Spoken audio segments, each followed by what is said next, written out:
All right, let's talk about gout. It can be just excruciatingly painful, right? But what if I told you that one of your most powerful weapons against it is probably sitting in your kitchen right now? That's what we're diving into today. A simple, practical guide backed by solid science on how to fight gout with your food. So, can you really fight a painful disease with just your grocery list? It sounds a little too simple, doesn't it? Well, when we're talking about gout, the science actually gives a resounding yes. Let's break down exactly how that works. You might see a number like 2 to 3% and think, that's not huge. But you have to understand that percentage makes gout the most common inflammatory joint disease in the entire Western world. We're talking millions upon millions of people. And what's worrying is that those numbers are actually on the rise. Okay, so where is all this advice coming from? This isn't just stuff we pulled off the internet. We're looking at a major 2022 update from the Austrian Society of Rheumatology. So, these are the heavy hitters. This is the authoritative, science-backed stuff that doctors and patients are using right now. Now, this next bit is super important to understand. They use something called an evidence level. Think of it like a report card for each recommendation.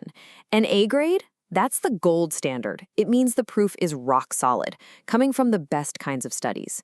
B and C grades are still really good advice. It's just that the science is maybe a little newer or still developing. This helps us know which tips are the real game changers. So what's the game plan? Well, the scientists laid out 10 key recommendations, and they've grouped them into 3 simple categories to make it easy. First, we've got the foundation. Then there's the red light list, the stuff to limit. And finally, the green light list of foods to load up on. Let's kick things off with that foundation. All right, first up, the foundation. This is the bedrock of any solid plan for managing gout. And it's not just about what's on your plate. It's about the bigger lifestyle picture that helps keep uric acid levels down and your overall health in check. Think of these as 3 pillars that all support each other. You've got weight control and regular exercise, which, by the way, do more than just help with gout. They directly lower uric acid and protect your heart, which is a huge deal since heart health and gout are often linked. But it's that third pillar, a healthy diet, where the experts give us a very specific blueprint to follow. And that blueprint? It's called the DASH diet. Now, what's fascinating is that this diet was originally designed to lower blood pressure, but it has this amazing side effect. It's also fantastic at lowering uric acid. You're focusing on fruits, vegetables, whole grains, low-fat dairy. It's just a massive win-win for your heart and your joints. Okay, let's move on to the red light list. And I want to be clear here, this is about limiting these things, not necessarily banning them forever. It's all about being mindful and cautious. So first on the list, red meat and offal. Things like liver and sausages. These are famously high in purines, and your body breaks those purines down into uric acid. So the official science-backed advice is pretty clear. Small portions, and try to keep it to no more than twice a week. Next on the caution list is some types of seafood. We're talking specifically about crustaceans, so things like shrimp and crab, and also mussels.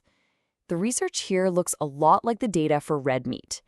They can definitely nudge those uric acid levels up, so they're best eaten sparingly. But, and this is a really important but, this doesn't mean all seafood is bad. It's a crucial distinction. While those specific shellfish are on the limit list, most other kinds of fish are actually recommended. They're a cornerstone of a heart-healthy diet, which, as we said, is so important for anyone with gout. So the takeaway is super simple. Be cautious with the shellfish, but definitely enjoy other types of fish a couple of times a week. All right, let's talk alcohol. It's not just about how much you drink, but what you drink. The risk definitely goes up the more you have, but the type of alcohol is critical. As you can see, beer is the #1 offender here, by a long shot. Spirits are next.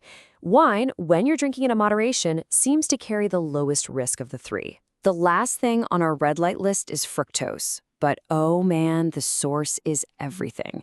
You absolutely want to avoid the fructose you get from sugary soft drinks and fruit juices.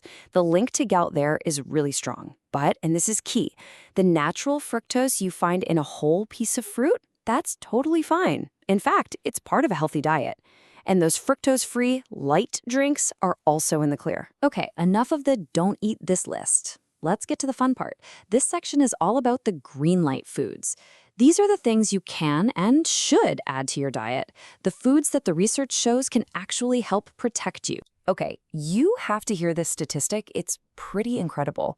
In one major study, daily consumption of low-fat dairy was linked to a 50% reduction in the risk of gout for men.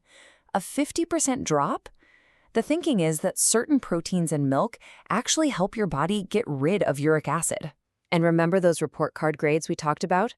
Well, this recommendation gets a big, shiny A.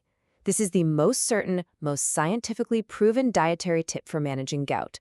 Seriously, if you're only going to make one change, this is the one to focus on. Here's some great news for all the coffee drinkers out there. Multiple studies have linked regular coffee drinking, and this goes for both caffeinated and decaf, to a lower risk of gout. It seems to help your kidneys do a better job of flushing out that urate. And what about cherries? You've probably heard the rumors. And guess what? They seem to be true. Tart cherries, especially that Montmorency variety, appear to help lower uric acid and even reduce gout attacks. Now, the science is still developing on this one, so it's not quite an A grade yet, but it's a really promising and delicious thing to add to your diet. All right, we have covered a lot of ground here. We went from the big picture lifestyle stuff all the way down to specific foods. So let's pull it all together now into one simple summary, a kind of cheat sheet you can use as your guide. So here it is, your gout cheat sheet. On the left, in the limit column, you've got the big ones: red meat, beer, sugary drinks. And on the right, in the enjoy column, you have our proven winners like low-fat dairy and coffee. But hey, look closely at that green list. Notice anything? All vegetables are good to go. That old myth about having to avoid high-purine veggies like spinach or asparagus? Totally busted. The science is clear. Purines from plants are just not a problem. So at the end of the day, it's important to remember that diet isn't a magic cure on its own. It's a powerful tool that you use right alongside your medical treatment. Making these changes can help lower your uric acid, it can reduce the frequency of attacks, and it's going to boost your overall health. Your diet is an incredibly powerful tool. So the final question is, are you using it to its full potential?